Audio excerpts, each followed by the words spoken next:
thank you so much, everyone. I'm thrilled to be in Ottawa, and thank you to the amazing team and Ambico and Kim. You're doing great. Everyone here is actually incredible. This is what I'm talking about supporting Ontario-made products. You know, you look at these doors that they make. They're regular doors. They're like explosion-proof steel doors and every type of door you can think of for security in buildings. We need to buy 100% Ontario, and if they don't make it in Ontario, we have to buy 100% Canadian. I passed that message on, and I'm so glad that the municipalities are going to follow suit. There's 444 municipalities, and I'll guarantee you all 444 buy doors like they make right here at Ambico. And thank you, Mayor. You know, Mayor and I have had an incredible relationship for a long time, since the day he's been elected. And I want to thank you for being an absolute champion for the city and for being such a great partner. But you can't do anything if you're mayor or your premier without your colleagues and the city councilors here. They've helped out so much, move things along. So I know I remind him every single time. I always say, I walked a mile in your shoes. And when in politics, city councilor is probably one of the toughest jobs out there. You're on the front doors. And I told him, I keep forgetting I'm not a city councilor because I still go to people's doors. But I'm really excited to be here today to talk about the future of that partnership, to talk about the future of this great city. I also brought incredible candidates that are, God willing, going to be representing Ottawa down at Queen's Park. I just want to acknowledge them as well. I call it the Team of Champions, and headed up by Prad. He was doing such a great job as Minister of Transportation, and we look forward to getting back to that situation. Before I do, I want to just touch on last night's developments, because we got some really good news yesterday. President Trump has paused his tariffs, as you heard. We've averted an absolute disaster, at least for now. And when I say a disaster, you know, I get a lot of messages. I think the last time I checked, I'm up to 2,643 messages on my phone, and I apologize, I can't get back to everyone, but all sorts of different messages. But folks, I can't stress how important this is to make sure we negotiate fairly and just get a deal. We have more time for more negotiations and more time for cooler heads to prevail. I want to thank the countless workers, the union leaders that have helped out, the businesses, and everyday proud Canadians, everyone who rallied together to make this happen. But make no mistake, Canada and Ontario continue to stare down the threat of tariffs. Whether it's tomorrow, in a month, or a year from now, President Trump will continue to use the threat of tariffs to get what he wants. We are already feeling the impact. Uncertainty around, not here in just Canada and Ontario, but in the U.S. I talked to a lot of people down in the U.S. and you saw the market, you know, it tanked and then it went back up, still lost about 150 points, but nothing is worse than uncertainty. So today, the only thing that's certain is uncertainty for the next 30 days. So as long as our trading relationship with our largest trading partner is up in the air, we'll continue to see potential projects sit frozen. With projects already underway being put at risk, Canada and the U.S. need to remain united.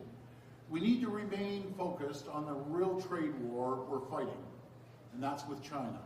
China is hijacking global supply chains, using Mexico as a backdoor into American and Canadian markets, undercutting our workers. If the U.S. and Canada want to win, we need to fight together, not each other. If Ontario wants to win, we need to protect our economy. We need to protect Ottawa's economy. In March 2024, I was honored to stand with Mayor Sutcliffe to announce a new deal for Ottawa. This was a historic moment that delivered real support for our nation's capital, Ontario's second largest city, the economic hub for Eastern Ontario.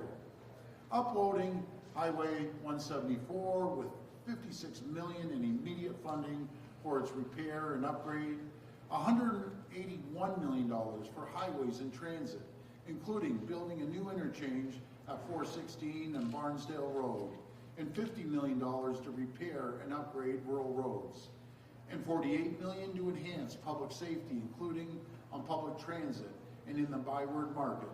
Today, I'm thrilled to announce again, standing with Mayor Sutcliffe for another historic announcement and their council. With the threat of President Trump's tariffs continuing to loom over Ontario, it's never been more important to invest in our economy, support taxpayers, and keep costs down for hardworking families. That's why a re-elected PC government will upload the Ottawa LRT.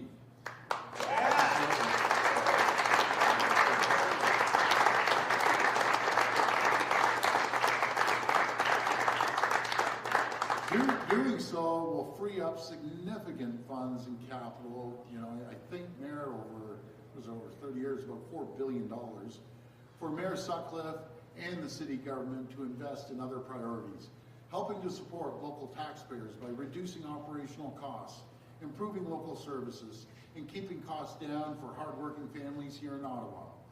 This will be more important than ever as the LRT project completes stage 2 and begins stage 3 expansion into more communities across the region.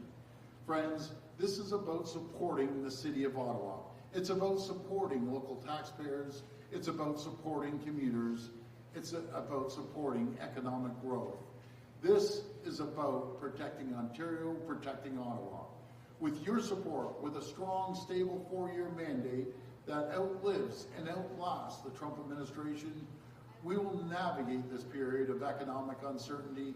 We will stare down the threat of Trump's tariffs and do whatever it takes, whatever is necessary to protect Ontario, our workers, businesses, and communities.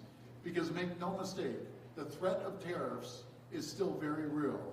Mark my words, President Trump is on a mission. He wants to take Ontario's auto jobs and send them to Michigan and North Carolina. Those are his words, and many other jobs. He says America doesn't need anything Canada has. Those are his words. He wants to use economic force to get his way. Again, those are his words. For now, President Trump's tariffs are on hold for 30 days. He's going to use that time to renegotiate our entire trade agreement.